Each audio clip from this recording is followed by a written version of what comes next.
Studio Jangkar Harapan adalah salah satu wadah bagi orang-orang yang ingin mengetahui lebih banyak tentang Allah dan menolong mereka untuk menjadi masyarakat yang baik.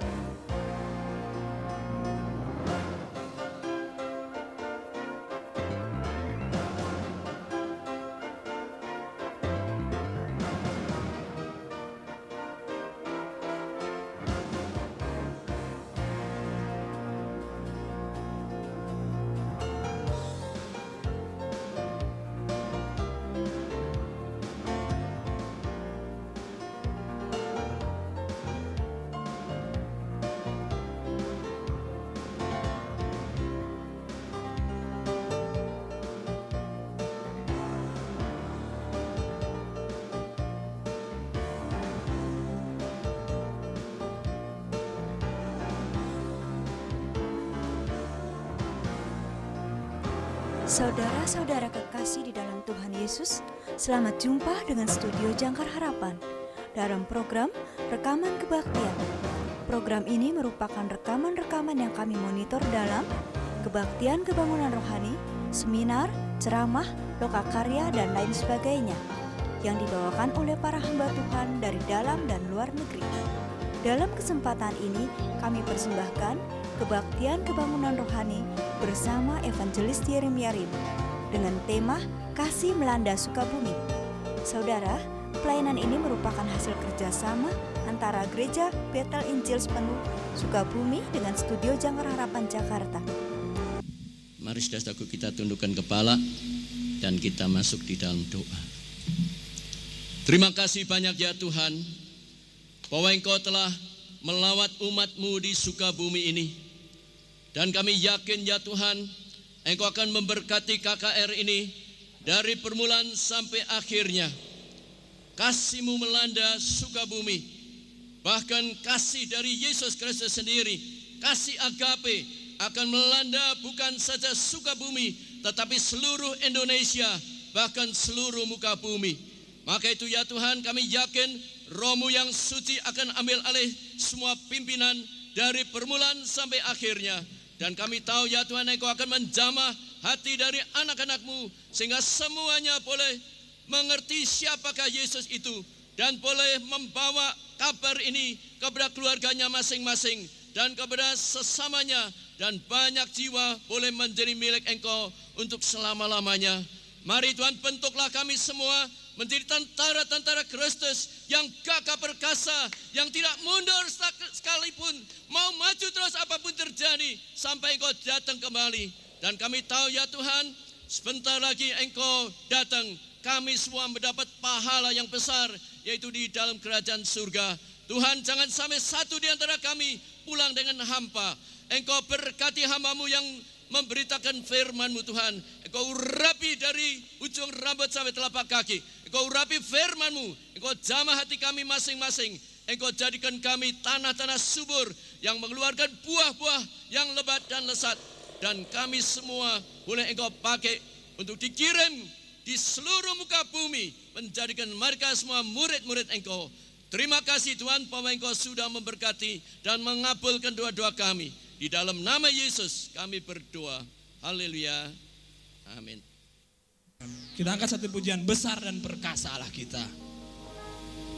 Besar dan perkasa Allah kita, besar dan dahsyat Dia.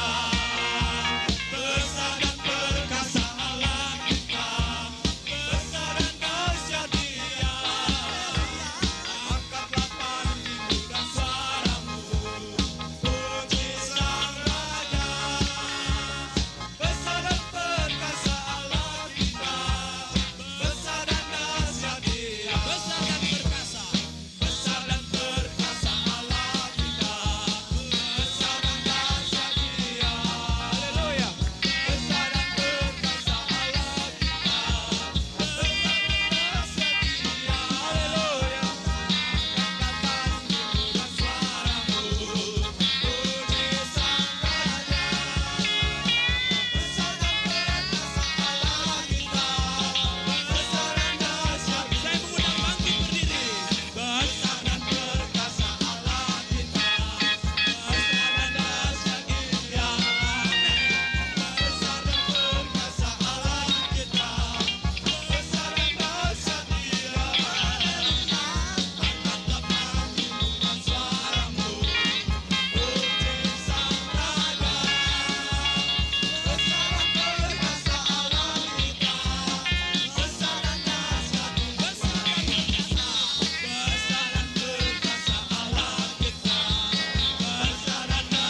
Pak Yeremia Rim untuk naik di atas mimbar, dan saya minta Pendeta Yoas untuk membuka di dalam doa.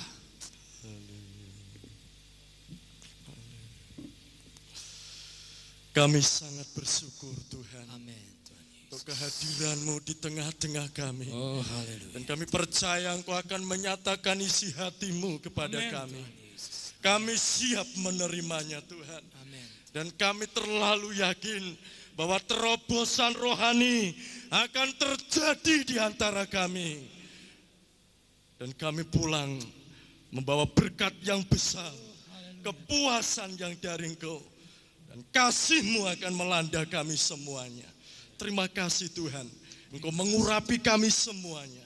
Dan urapi hamba-Mu secara khusus, urapan dari tempat yang maha tinggi, itu mengalir untuk hamba-Mu. Dan hamba-Mu akan menyampaikan isi hati-Mu Tuhan.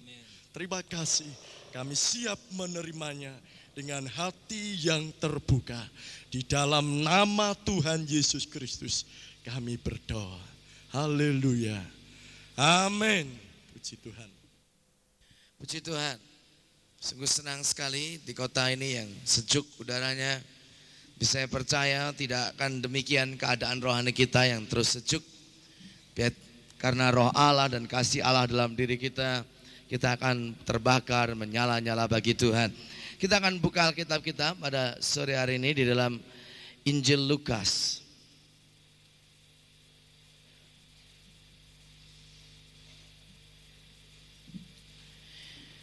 Kita akan melihat dalam Injil Lukas pasal yang ke-17.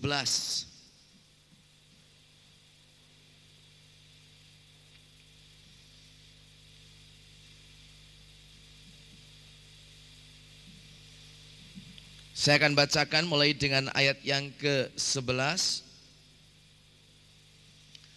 Lukas pasal yang ke-17 ayat yang ke-11. Demikian bunyinya. Dalam perjalanannya ke Yerusalem, Yesus menyusur perbatasan Samaria dan Galilea. Ketika ia memasuki suatu desa, datanglah 10 orang kusta menemui dia. Mereka tinggal berdiri agak jauh dan berteriak, "Yesus, Guru, kasihanilah kami." Lalu ia memandang mereka dan berkata, "Pergilah dan perlihatkanlah dirimu kepada imam." Dan sementara mereka di tengah jalan, mereka menjadi tahir. Seorang dari mereka ketika melihat bahwa ia telah sembuh, kembali sambil memuliakan Allah dengan suara nyaring, lalu tersungkur di depan kaki Yesus dan mengucap syukur kepadanya. Orang itu adalah seorang Samaria. Lalu Yesus berkata, "Bukankah ke-10 orang tadi semuanya telah menjadi tahir? Di manakah yang 9 orang itu? Tidak adakah di antara mereka yang kembali untuk memuliakan Allah selain daripada orang asing ini?"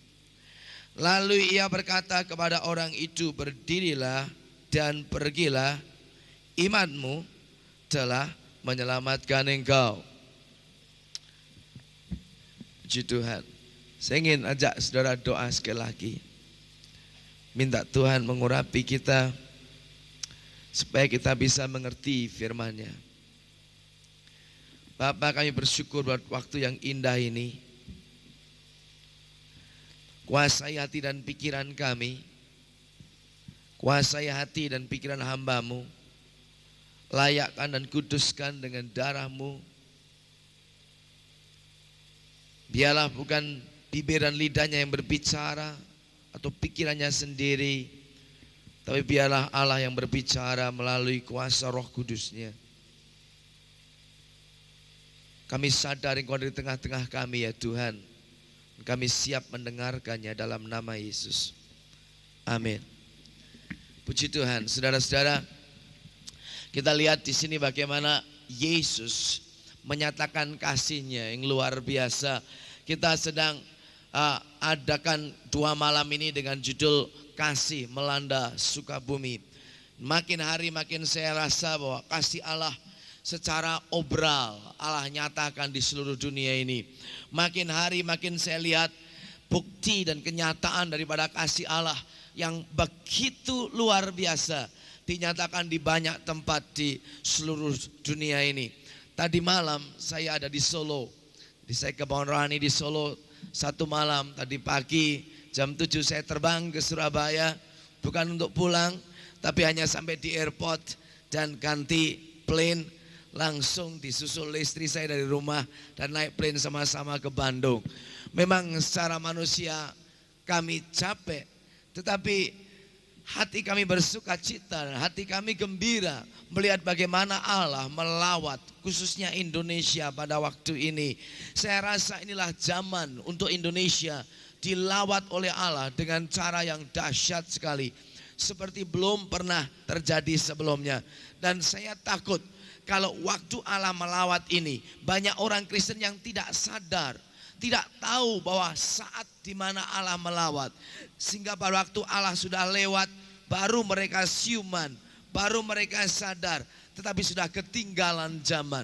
Itu sebabnya di saat Allah sedang melawat negara kita ini, perlu sekali setiap orang Kristen membuka hatinya, membuka dirinya, membuka rohnya, dan mengizinkan Allah bekerja dengan ajaibnya. Karena tidak selamanya akan terjadi demikian. Akan terjadi di mana Allah sudah melewati gerakannya di negara kita ini. Dan kita tidak bisa mencicipi waktu Allah lewat. Puji Tuhan, kita baru saja membaca satu firman Allah yang indah sekali. Dikatakan di sini dalam perjalanannya ke Yerusalem, Yesus menyusur perbatasan Samaria dan Galilea. Nah, kita lihat di situ kenapa Yesus sengaja lewat perbatasan antara Samaria dan Galilea dalam perjalanannya menuju ke Yerusalem. Karena dia tahu di dalam rohnya, dia tahu oleh karena pimpinan Allah Bapanya, kalau dia lewat di perbatasan tersebut, dia akan menemukan orang-orang di situ yang sangat menderita dan membutuhkan pertolongan. Saya ingin beritahu kemanapun Yesus pergi, selalu dia pergi untuk menunjukkan kasih-Nya, menunjukkan perbuatannya yang ajaib, menunjukkan kuasa-Nya kepada setiap orang yang dijumpainya.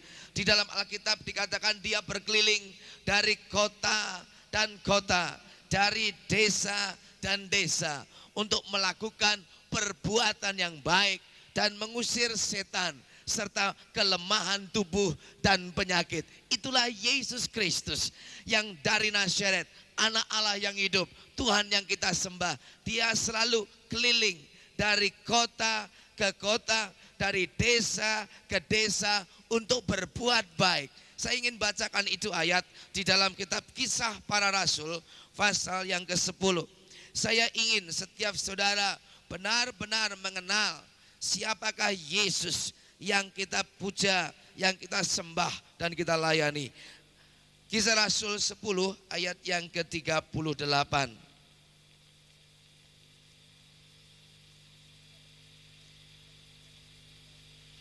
Dikatakan demikian. Yang ada Alkitab silakan membuka, dan yang tidak membawa Alkitab dengarkan baik-baik.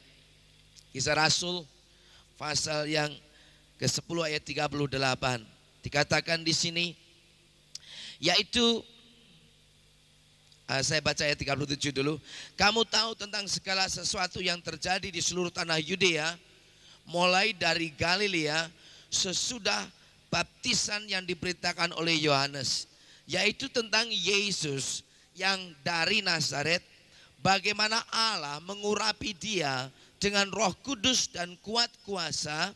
Dia yang berjalan keliling, Yesus berjalan keliling sambil berbuat baik dan menyembuhkan semua orang yang dikuasai iblis, sebab Allah menyertai dia. Inilah yang dilakukan oleh Yesus 2000 tahun yang lalu. Tetapi saya ingin katakan di sini bahwa apa yang Yesus lakukan tidak hanya berhenti 2000 tahun yang lalu. Sampai detik ini Yesus Kristus tidak berubah. Dulu, sekarang, sampai selamanya. Dia tetap berjalan keliling untuk melakukan kebaikan serta menyembuhkan orang yang sakit dan mengusir setan. Amin, saudaraku. Amin. Jadi sampai saat ini pun Tuhan tidak berubah. Dia tetap berjalan keliling dari kota ke kota, dari desa ke desa, memakai hamba-hambanya yang diurapi juga dengan kuasa Roh Kudusnya untuk melakukan kebaikan dan juga mengadakan mujizat, yang sakit disembuhkan, yang dirasuk setan dilepaskan. Itulah yang Yesus kerjakan. Dia memang sudah tidak ada di bumi ini secara tubuh, dia telah terangkat ke surga, tetapi rohnya telah dicurahkan dan diberikan kepada orang yang percaya kepada dia, setiap kita, dan kitalah merupakan Yesus-Yesus berikutnya, Yesus-Yesus kecil, pengikut-pengikut Kristus yang berkeliling kemanapun kita pergi dengan pengurapan Roh Kudus, melakukan yang baik, mengusir setan dan menyembuhkan yang sakit. Amin. Dia tidak bisa lagi jalan-jalan di kota Sukabumi karena dia tidak punya kaki, karena dia sudah di surga. Kakinya ialah kaki saudara. Dia tidak bisa keliling di jalan Sukabumi sambil berkata dengan mulutnya karena dia sudah di surga. Tapi mulut saudara adalah mulutnya untuk melakukan yang baik, menyembuhkan yang sakit dan mengusir setan. Nah, kalau orang Kristen mengerti demikian ini, maka benar-benar orang sekitar kita yang belum mengalami kasih Allah akan dilanda dengan kasih-Nya. Saya ingin katakan di sini bahwa kasih melanda Sukabumi itu tidak cukup dengan hanya kita bikin kebaktian di gedung olahraga yang indah ini dengan musik yang megah dan mengundang penginjil dari kota lain untuk berkhotbah.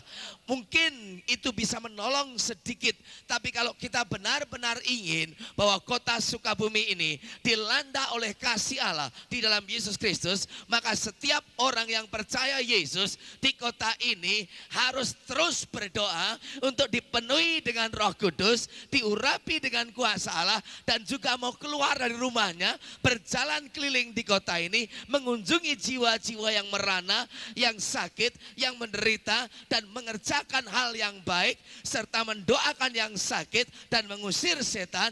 Baru Sukabumi dilanda dengan kasih Allah. Amin.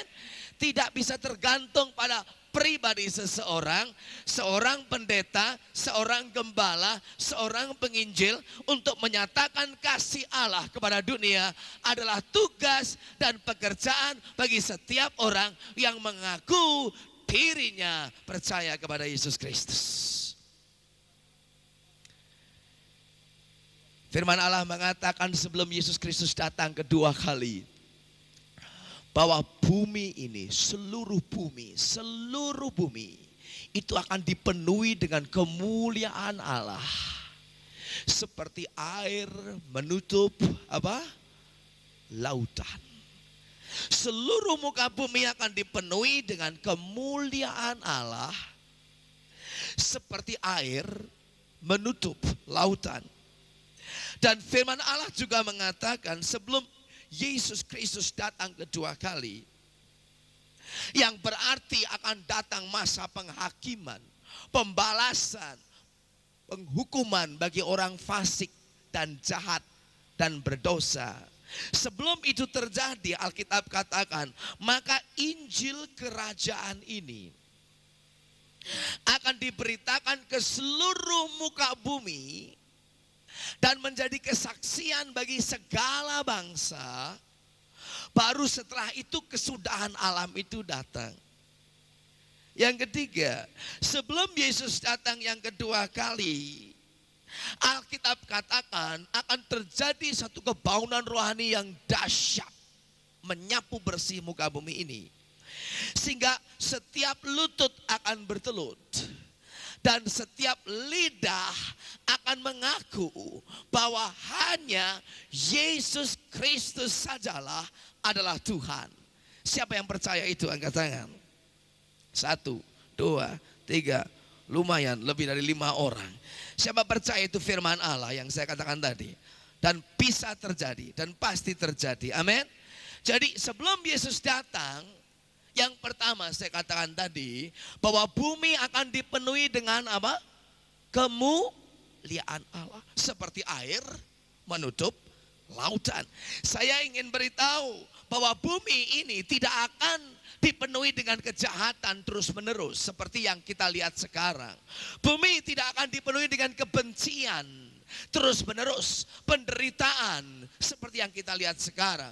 Bumi tidak akan dipenuhi dengan dosa, kenajisan, percabulan dan kebejatan moral seperti kita lihat sekarang.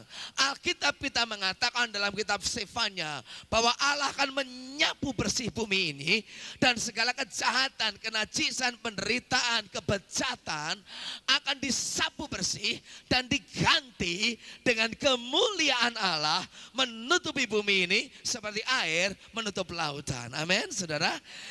Yang kita baca selama ini di koran, kita dengar di radio, dan kita lihat di televisi, rasanya sukar untuk mempercayai firman Allah tersebut, bahwa bumi pada akhirnya benar-benar akan penuh dengan kesucian dan kemuliaan, benar-benar akan penuh dengan kebenaran Allah. Rasanya sulit untuk percaya, tapi saya ingin katakan, saya tidak mau percaya dengan apa yang saya lihat, saya tidak mau percaya dengan apa yang saya dengar, saya tidak mau percaya apa yang saya tahu, tapi saya percaya apa yang Alkitab katakan. Itu ya dan amin. Firman Allah tidak bisa gagal dan Allah tidak bisa dusta, dan apa yang kelihatan saat ini akan dirubah kalau Roh Allah bekerja pada akhir zaman ini. Amin. Nah, hal ini tidak bisa terjadi, tiga hal tadi, kemuliaan Allah menutupi bumi, Injil kerajaan diberitakan ke seluruh dunia menjadi kesaksian bagi segala bangsa, setiap lutut akan bertelut dan setiap lidah akan mengaku bahwa Yesus Kristus Tuhan. Itu tidak bisa terjadi hanya tergantung kepada para penginjil, para pendeta, para gembala, para hamba-hamba Tuhan saja yang harus terlibat di dalam pelayanan. Tetapi ini akan bisa terjadi, dengar, ini akan menjadi kenyataan kalau setiap orang percaya, setiap orang Kristen, setiap pengikut Kristus, setiap anggota gereja mau memberikan dirinya, memberikan waktunya, memberikan tenaganya, memberikan uangnya, memberikan doa-doanya, dan seluruhnya untuk melayani Tuhan, diurapi dengan Roh Kudus dan pergi menyaksikan cinta Yesus Kristus. Amin, saudaraku. Pekerjaan ini terlalu besar bagi seorang penginjil, seorang pendeta, seorang gembala, tetapi membutuhkan keterlibatan seluruh anak Tuhan untuk mulai berperan aktif, berpartisipasi, ikut serta dalam gerakan Allah pada akhir zaman ini. Saya sedih karena selama ini banyak orang Kristen kena penyakit satu macam virus yang merusak orang-orang Kristen di gereja. Yang kena virus bukan hanya orang yang homoseks kena virus AIDS saja. Yang kena virus bukan hanya diskit komputer yang sekarang pada kena virus sehingga diskitnya rusak semuanya, terhapus datanya.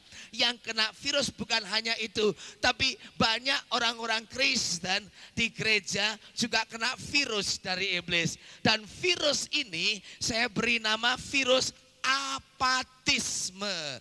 Apatisme artinya acuh tak acuh. Banyak sekali orang Kristen yang bersikap acuh tak acuh, masa bodoh, pasif, tidak mau tahu, tidak terlibat, berdiam diri alias nganggur di dalam gereja. Dari minggu ke minggu dia datang ke gereja punya karunia khusus yaitu karunia-Nya memanasi bangku gereja, saudaraku. Duduk sudah panas tinggal pulang. Duduk sudah panas tinggal pulang. Itu karunia tidak terdapat dalam Alkitab, saudaraku. Karunia panasi bangku gereja. Tapi sedihnya banyak sekali orang Kristen di gereja-gereja yang tidak terlibat dalam pekerjaan Tuhan. Dia hanya duduk sebagai penonton dan dianggap pelayanan di mimbar semacam tonil. Orang Jawa Timur bilang semacam ludruk, semacam teater, semacam drama, dan semua hanya menonton dengan pasif. Kadang-kadang dia menganggukkan kepala, amin. Kadang-kadang haleluya, amin. Saking nikmatnya.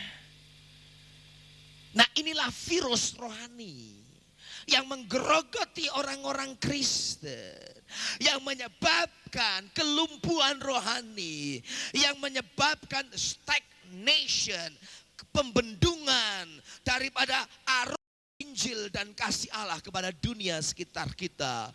Jangan salahkan iblis terlalu banyak, tapi banyak salahnya orang Kristen yang kena virus apatisme, acuh tak acuh, masa bodoh, tidak mau tahu, MALAS. Apa itu?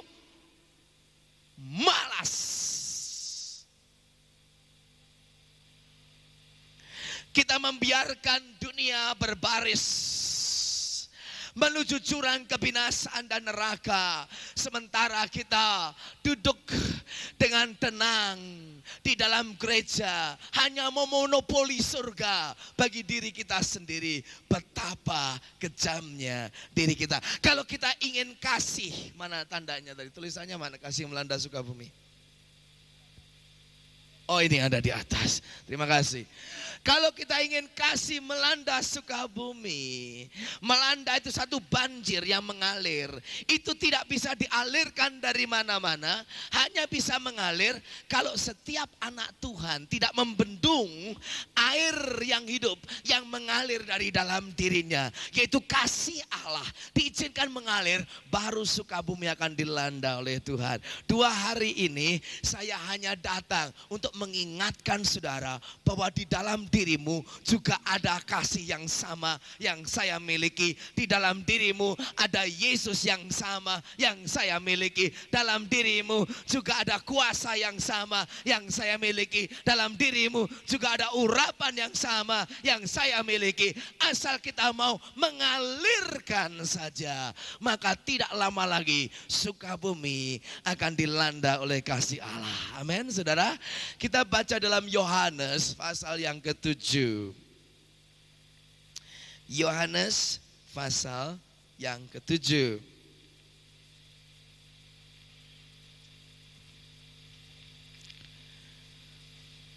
Ayat yang ke-38 dan 39.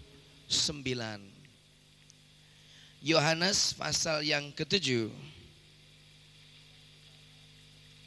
Ayat yang ke-38 dan 39 yang berbunyi demikian. Barang siapa percaya kepadaku, seperti yang dikatakan oleh kitab suci, perhatikan, dari dalam hatinya akan mengalir apa? Aliran-aliran air hidup. Dalam terjemahan bahasa Indonesia yang lama disebutkan dari dalam perutnya, dari dalam bagian yang paling dalam akan mengalir sungai-sungai air hidup. Out of his innermost being shall flow rivers of living waters. Satu air yang mengalir, yang dimaksudkan ayat yang ke-39 dikatakan, yang dimaksudkannya ialah roh yang akan diterima oleh mereka yang percaya kepadanya. Sebab roh itu belum datang karena Yesus belum dimuliakan. Jadi kalau setiap orang Kristen yang percaya Yesus dipenuhi dengan Roh Kudus, maka di dalam hatinya ini, di dalam lubuk yang paling dalam, di dalam rohnya akan terdapat sumber yang akan menjadi sungai yang mengalir. Banyak sungai, bukan hanya satu sungai. Dikatakan aliran-aliran, tidak hanya aliran tapi aliran-aliran. Dalam bahasa Inggris rivers, bukan hanya river tapi rivers. Ada banyak sungai yang mengalir dari hati setiap orang yang percaya, dan aliran air itu membawa kehidupan bagi setiap orang yang dialirinya dan dibasahinya. Apa ini? Itulah yang dikerjakan oleh urapan Roh Kudus bagi setiap orang yang percaya. Akan ada aliran air keselamatan, sehingga orang yang dekat dengan kita mendengar Injil Yesus Kristus, kena aliran keselamatan, orang itu diselamatkan.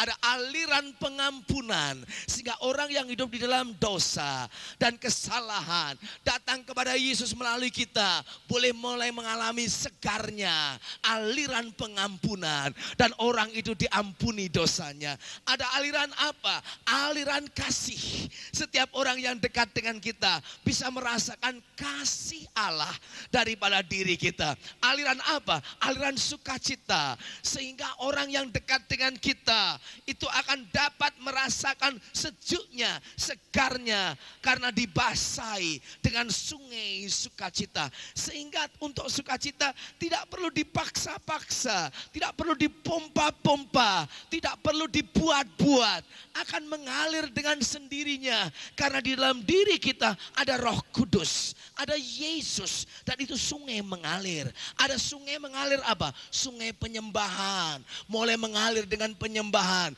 sehingga waktu orang di sekitar kita melihat kena kebanjiran sungai penyembahan itu, orang sadar Allah hadir. Sehingga pada waktu anak Tuhan menyembah Tuhan, itu menarik hadirat Allah turun. Orang di sekitarnya rasa kalau begini Allah hadir di tengah-tengah kita. Ada aliran apa? Sungai kuasa, sehingga orang dekat kita kena kuasa Allah. Sungai aliran apa?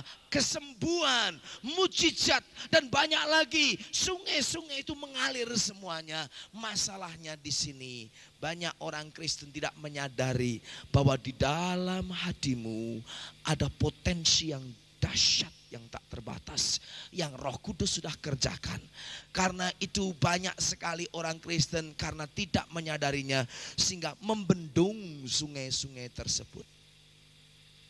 Berdiam diri, malas, acuh tak acuh, mementingkan diri sendiri, tidak terbeban, tidak punya visi, dingin rohaninya, suam-suam rohaninya. Akibatnya apa? Sungai yang begitu banyak dibendung, dan orang di sekitar kita tidak bisa mengalami aliran hidup yang mengalir dalam diri kita. Nah, kalau kita ingin Sukabumi dilanda dengan kasih Allah, bukan hanya tugas saya yang datang dari Surabaya ke Sukabumi, tapi tugas kita bersama sebagai anak-anak Tuhan untuk tidak lagi membendung sungai yang hidup itu. Tapi malam hari ini dengan palu godam firman Allah, kita akan hancurkan bendungan tersebut. Kita akan jebol bendungan tersebut supaya air kehidupan boleh mengalir dalam hati kita, sehingga banyak orang diselamatkan oleh Tuhan. Kalau percaya, teriak haleluya dan tepuk tangan bagi Tuhan Yesus. Haleluya, haleluya. Ini yang Tuhan inginkan. Saya ingin beritahu saudaraku, kebangunan rohani yang sesungguhnya bukan hanya karena gedung yang besar, bukan hanya karena pengkhotbah yang besar, bukan hanya oleh karena perbelanjaan uang yang besar jumlahnya. Bukan itu, tapi kebangunan rohani hanya bisa terjadi. Dengar baik-baik di sini. Banyak orang Kristen punya konsep yang salah tentang kebangunan rohani. Berpikiran salah tentang kebangunan rohani. Mereka pikir kebangunan rohani ialah menyewa gedung besar, mengundang pendeta besar, penyanyi besar, mengeluarkan uang yang besar, dia bilang itu kebohongan rohani. Bukan. Itu bukan kebohongan rohani. Itu hanya bagian dari kebaktian raksasa yang mungkin juga merupakan kebohongan rohani. Tapi kebohongan rohani yang sesungguhnya, dengar, semua mata lihat sini.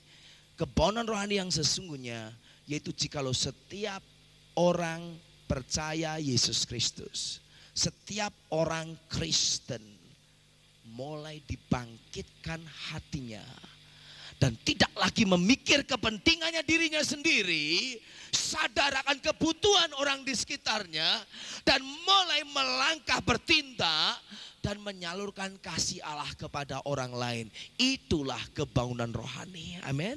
Kalau setiap anak Tuhan berperan aktif, menjadi pengikut serta, berpartisipasi, terlibat sepenuhnya, itu baru kebenaran rohani. Saya berani katakan di sini bahwa di Surabaya memang sedang terjadi kebenaran rohani yang luar biasa di kota itu. Gereja besar-besar di sana. Ada gereja anggota 10.000, 15.000, 6.000, 2.000. Gereja penuh-penuh, persetujuan doa banyak sekali. Hampir tiap hari ada acara. Dan yang paling indah dari semuanya, kenapa di Surabaya banyak sekali orang bertobat saat ini? Para mahasiswa, pelajar, kaum ibu, bapak-bapak, pedagang-pedagang, pengusaha-pengusaha, kaum profesi, para dokter, para insinyur, pada datang bertobat kepada Allah. Apa karena banyaknya penginjil? Memang di Surabaya banyak penginjil, tetapi bukan mereka yang bikin kebangunan rohani. Saya ingin beritahu kenapa terjadi kebangunan rohani dan pertobatan massal di Surabaya. Perhatikan, karena di Surabaya saat ini banyak sekali anak-anak Tuhan yang sering disebut kaum awam. Bukan pendeta, bukan penginjil, tapi anak-anak Tuhan. Ibu rumah tangga, tukang jahit, penjual di pasar, penjual di toko, pekerja di kantor, para insinyur, para dokter. Semua mereka bergerak, menginjil, memberitakan, menylayani, menyelamatkan jiwa-jiwa. Itu sebabnya terjadi gerakan roh Allah yang dahsyat sekali. Saya kemarin waktu menunggu plane terlambat untuk terbang ke Solo, baru di tempat situ saja sudah berapa anak Tuhan lewat kepada saya, dan yang dibicarakan tentang Yesus terus. Mereka ini pengusaha-pengusaha. Satu orang datang sama saya, "Hei Pak Yeremia," saya tidak kenal sama dia, tapi mereka sering ikut KKR, sering lihat saya, dan mereka datang, "Pak Yeremia," saya bilang, "Mau kemana?" "Mau ke Hong Kong."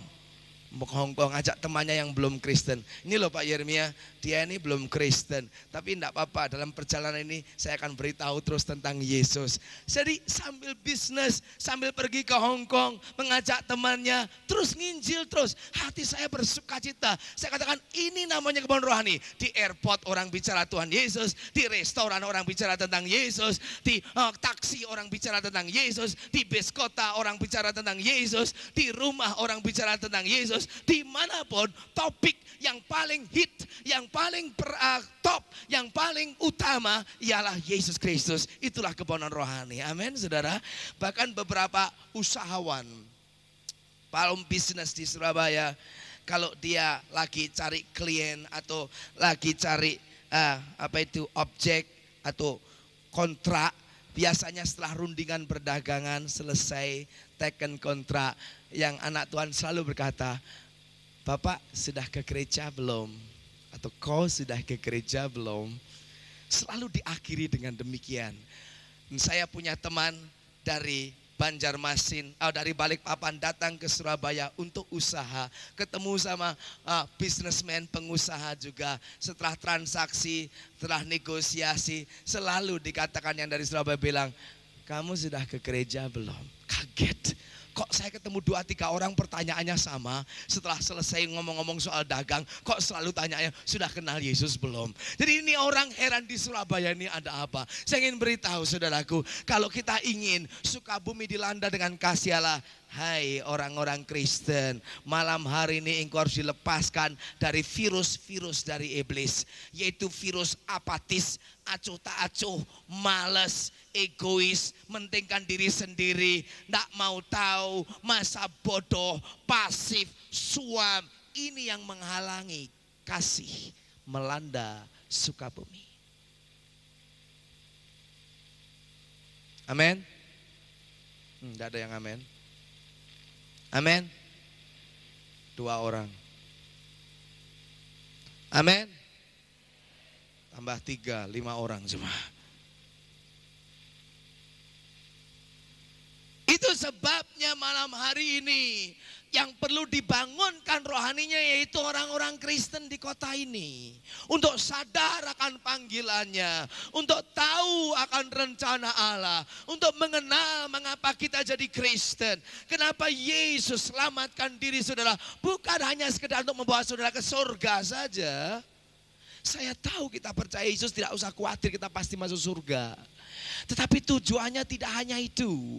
Nah dengar ini baik-baik. Kalau seandainya Yesus datang ke dunia mati di salib dan memanggil saudara bertobat, tujuannya hanya untuk supaya bisa ke surga. Maka cara yang terbaik dan tercepat untuk mencapai tujuan tersebut ialah sesudah kita berdoa dan terima Yesus, percaya, bertobat, saat itu sebaiknya Tuhan bunuh kita semua supaya kita mati dan cepat dan langsung dan direct dan sekaligus masuk surga semua. Bukankah begitu? Tapi kenapa Tuhan Yesus izinkan kita hidup setelah kita percaya Yesus dan bertobat? Karena tujuan jadi Kristen bukan hanya jadi mati masuk surga. Tujuannya ialah supaya kita di dunia ini boleh menjadi saksi-saksi Kristus. Sehingga melalui kita banyak orang lain yang hidup dalam kegelapan, yang hidup dalam penderitaan, yang hidup dalam sakit penyakit, yang hidup dalam sesat, dalam dosa, dalam siksaan, dan akhirnya maut dan neraka. Mereka boleh diselamatkan melalui kita yang sudah lebih dulu diselamatkan oleh Tuhan Yesus Kristus. Amin. Nah kalau tujuannya untuk masuk surga saja secepat mungkin, maka kalau saya menginjil KKR begini kan gampang sekali. Saya beritahu tentang Yesus, siapa yang percaya dia diselamatkan, yang tidak percaya dihukumkan. Lantas saya undang siapa mau bertobat maju ke depan, orang maju ke depan bertobat. Saya ajak doa untuk terima Yesus, Tuhan Yesus, Tuhan Yesus, masuklah dalam hatiku, masuklah dalam hatiku. Begitu amin, saya ambil, saya punya senapan mesin saudaraku, AK-47 atau M16 dan tembak semua. Dan semua mati langsung masuk surga semua kan saudaraku. Ya tentunya saya yang masuk neraka, tapi yang lain masuk surga. Kalau memang hanya itu, tapi saya percaya tidak begitu. Tuhan izinkan kita tetap hidup di dunia ini dengan tujuan ribuan, ratusan ribu, jutaan yang lain yang belum pernah mencicipi, merasakan kemanisannya, keindahannya, sukacitanya, mengenal Injil Yesus Kristus. Mereka juga boleh mengalami melalui kita yang sudah lebih dulu diselamatkan dan diurapi dengan Roh Kudus, supaya dengan kuasanya, bukan kemampuan kita, tapi dengan kuasanya kita dapat menyalurkan Injil kepada yang lain. Amin. Saya ingin beritahu saat ini hampir separuh dari penduduk dunia yang 4 miliar atau 5 miliar ini belum pernah dengar Yesus Kristus, belum pernah dengar Injil. Dan sementara orang Kristen hanya dengan tenang nyanyi, doa, nyanyi sedikit, doa sedikit, firman Tuhan sedikit, persembahan sedikit, makan banyak, saudaraku. Hanya begitu terus. Saya kira tidak. Tuhan inginkan kita mulai bangkit. Di tangan kita, di hati kita, Allah telah berikan tanggung jawab atas dunia ini supaya diselamatkan oleh Tuhan. Amin. Sudah mengatakan saya nggak bisa, saya ibu rumah tangga. Setiap saudara bisa dipakai Tuhan. Baik engkau ibu rumah tangga, engkau guru, engkau penjaga toko. Setiap kita bisa dipakai Tuhan. Yang penting ada kasih terhadap orang-orang lain. Ada belas kasihan kepada orang-orang lain. Ada beban, ada kerinduan untuk orang lain juga boleh merasakan apa yang sudah kita rasakan. Saudara, kalau ada sungai di bendung dan tidak mengalir, itu akan mendatangkan penyakit bagi sungai itu sendiri. Kenapa? Karena sampah-sampah yang mengalir akan tertampung dan tidak tersalur dengan bersih, sehingga berhenti di situ, airnya tidak mengalir, air yang menggenang menjadi sarang nyamuk malaria, iya, sehingga yang tergigit kena sakit demam. Makanya banyak anak Tuhan yang panas dingin, panas tidak, dingin tidak, alias suam.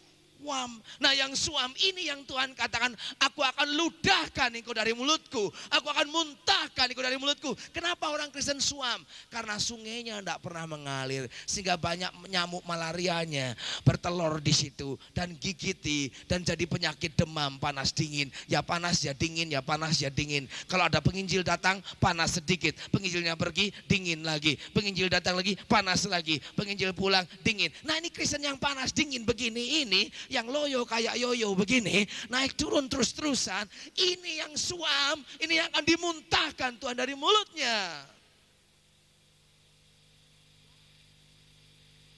Doa saya, 2 malam ini bukan merupakan kebangunan rohaninya, tapi 2 malam ini merupakan titik tolak untuk terjadinya dan mulainya kebangunan rohani di kota Sukabumi secara merata, supaya seluruh Sukabumi benar-benar dibangunkan oleh Tuhan di saat yang akan datang. Kenapa? Karena setiap anak Tuhan mulai sadar akan perannya, sadar akan fungsinya, sadar akan tugasnya, sadar akan panggilannya sebagai anak Tuhan. Amin. Saya sering katakan demikian, tidak ada pengangguran dalam kerajaan Allah, tidak ada. Setiap orang dipakai Tuhan, sampai anak kecil pun dipakai Tuhan. Kami lihat di persekutuan kami yang ada di Jawa Timur, di sebuah kota kecil, anaknya yang kecil datang ke persekutuan, papa mamanya tidak percaya Tuhan. Anaknya dengar firman Allah, anaknya bertobat terima Yesus. Anak itu paling berumur 9 tahun, mungkin lebih muda lagi, 8-9 tahun. Dan anak itu dipenuhi dengan Roh Kudus. Anak itu mulai berdoa dengan bahasa roh. Anak itu mulai dipenuhi dengan kasih Allah. Anak kecil itu mulai punya beban, mulai tanggung jawab untuk menyelamatkan jiwa. Dan anak itu pun sudah mulai bisa berdoa syafaat dengan air mata meleleh. Menangisi siapa? Orang tuanya yang belum mau bertobat. Orang tuanya yang belum kenal Yesus. Orang tuanya yang masih hidup dalam dosa. Dan itu anak kecil yang dianggap remeh oleh manusia. Tapi di hadapan Allah, ini anak kecil adalah alat yang besar bagi kerajaan Allah. Amin. Dan dia pulang, dia bersaksi kepada papa mamanya, dan tidak perlu waktu lama sesudah itu, saya ingin beritahu saat ini papa mamanya bertekuk lutut di bawah kaki Yesus Kristus. Karena anak kecil yang umur baru 7-9 tahun ini, saya ingin beritahu, setiap saudara bisa dipakai Tuhan. Mungkin saya katakan, saya bodoh, saya gak pernah sekolah, saya baca juga loncat-loncat, gak bisa tulis. Saya gak peduli. Engkau mungkin bodoh, mungkin engkau tidak bisa tulis dan baca, tapi saya ingin beritahu, hatimu ada kasih Allah. Itu modal yang cukup bagi saudara untuk merubah dunia ini bagi kemuliaan nama Tuhan. Saya pernah berkhotbah satu gereja di kota Kertosono di Jawa Timur. Satu kali hari Minggu ada acara baptisan. Ada sekelompok orang, kira-kira 30-40 orang yang dari desa sekali. Dari pakaiannya saya tahu mereka orang desa, pakai songkok, pakai kopiah peci hitam itu. Banyak yang masih pakai kerudung, orang-orang desa datang. Saya heran ini kebaktian, saya bikin seri meeting Kamis, Jumat, Sabtu, Minggu. Minggunya kok banyak orang baru dari desa yang mau dibaptis. Saya sempat tanya kepada mereka semua, ini dari mana? Oh kami dari desa sekian belas kilo. Kok bisa kenal Yesus bagaimana? Oh kami di desa ini semua 40 orang kenal Yesus karena ibu satu ini. Satu ibu siapa? Ibu ini adalah satu-satunya orang yang percaya Yesus di seluruh desa itu. Dan saya ingin beritahu, ibu ini sudah tua dan jelek lagi, saudaraku. Buta huruf, gak bisa baca dan gak bisa tulis. Tapi di mata Allah ibu ini cantik jelita. Karena apa? Hatinya cinta dengan Tuhan Yesus Kristus. Amin, saudaraku. Dan satu kali ada seorang yang ditabrak mobil di desa itu dan sudah diobatkan, dibawa ke dukun dan tidak sembuh. Ibu ini berkunjung ke rumah tadi dan berkata kepada pemuda yang ditabrak, yang cacat badannya karena ditabrak oleh mobil.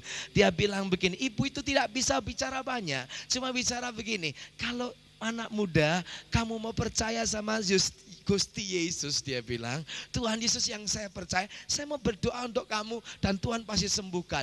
Ini tulang-tulangnya pada patah semua.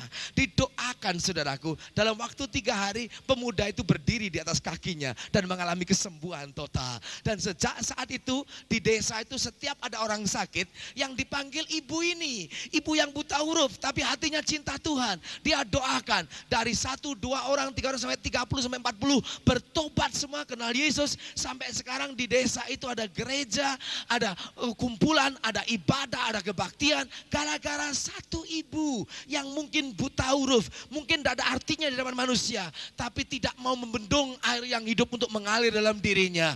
Diizinkan sungai itu mengalir, sehingga orang yang kena sungai itu mengalami keselamatan daripada Tuhan. Amin. Wajahnya jelek secara manusia, tapi di hadapan Allah wajahnya cantik, jelita, rupawan. Karena apa? Alkitab mengatakan betapa eloknya dan betapa indahnya telapak kaki orang yang pergi memberitakan Injil. Saya ingin beritahu, kalau orang menginjil, memberitakan Injil, menyelamatkan jiwa-jiwa, memberikan kesaksian tentang Yesus di hadapan Allah, telapak kakinya aja cantik. Kalau telapak kakinya aja cantik, apalagi wajahnya, saudaraku. Coba lihat telapak kaki saudara. Cantik gak, saudaraku? Jelek sih karena gak pernah pergi memberitakan Injil. Perginya ke tetangga-tetangga cuman gosipin aja. Tambah buruk tuh. Tapi kalau sudah pergi memberitakan Injil, telapak kakinya saja cantik. Apalagi wajah kita. Dan inilah rahasia yang akan terjadi, yang akan membuat bagaimana kita ingin melihat kebawaan rohani di kota ini. Dan malam hari ini sebelum kebaktian berakhir, saya tidak akan hanya berdoa untuk orang yang maju ke depan untuk bertobat, tapi saya juga ingin berdoa untuk orang-orang Kristen yang mau bertobat dari kemalasannya, dari acuh tak acuhnya, untuk dilepaskan dari virus-virus iblis itu, untuk dilepaskan dari pasifnya, kesuamannya, sehingga sudah pulang dari sini sadar bahwa di dalamku ada Yesus, di dalamku ada firman Tuhan, di dalamku ada kuasa Roh Kudus, di dalamku ada pengurapan. Aku juga bisa dipakai Tuhan dan saudara mau bersaksi dan Tuhan akan menyertai saudara. Amin, saudara. Yesus katakan, aku menyertai engkau sampai kesudahan alam. Kita akan kembali kepada Lukas pasal yang ke-17 tadi. Lukas pasal yang ke-17. Yang berbunyi demikian. Yang tadi dikatakan ayat yang ke-11 sampai yang ke-19 tadi. Yesus jalan keliling dan lewat perbatasan antara Galilea dan Samaria. Dan Alkitab katakan pada satu desa di perbatasan itu, maka ada berapa banyak orang kusta? Berapa? 10 orang kusta. Yang Alkitab katakan mereka berdiri agak jauh dan berteriak dari jauh, berkata begini, Guru atau Rabi, kasihanilah kami. Yesus sementara berjalan, dia memandang orang yang kusta itu. Yesus sengaja pergi lewat perbatasan. Kenapa? Zaman dulu kalau ada orang kena penyakit kusta, Kalau sekarang disebut penyakit lepra. Siapa pernah lihat orang penyakit kusta? Angkat tangan. Sudah tahu penyakit kusta, lepra ya, yaitu yang syaraf-syarafnya diserang sehingga mati, jari-jarinya bisa putus, telinganya bisa putus, hidungnya di sini bisa putus, ya bulu matanya rontok semua, dan kalau bisa menyerang bagian mata, syaraf-syarafnya mati sehingga pada waktu kena angin dan bola mata kering tidak bisa kedip lagi dan terancam buta. Dan orang-orang yang serang penyakit kusta ini zaman dulu dikategorikan, digolongkan dengan orang yang najis, orang berdosa. Makanya dalam Alkitab kalau ada orang sakit kusta mengalami kesembuhan, tidak disebut orang kusta itu sembuh, tapi Alkitab berkata orang kusta itu tahir, ditahirkan. Dalam bahasa Inggris disebut cleansed. Tidak dikatakan heal atau sembuh. Lepers were healed, bukan. Tapi the lepers were cleansed.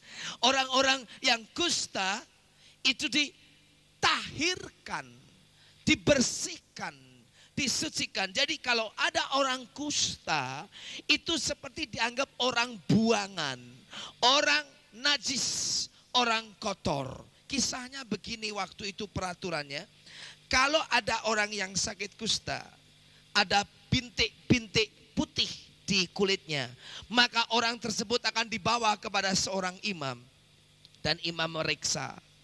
Jikalau bulu-bulu tubuhnya itu mulai ikut menjadi putih juga, setelah dia dikarantinakan selama 1 minggu, tidak boleh kumpul orang, maka dia harus dikarantina, diasingkan lagi selama 7 hari, 1 minggu.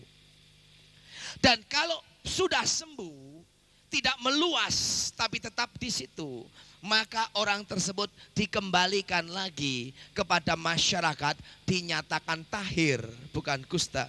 Tapi setelah 7 hari berikutnya dan dilihat makin merambat dan betul ada kusta, maka hari itu juga, jam itu juga, detik itu juga, ini orang kusta ditendang keluar dari kota tersebut. Tidak boleh tinggal di dalam kota sama sekali.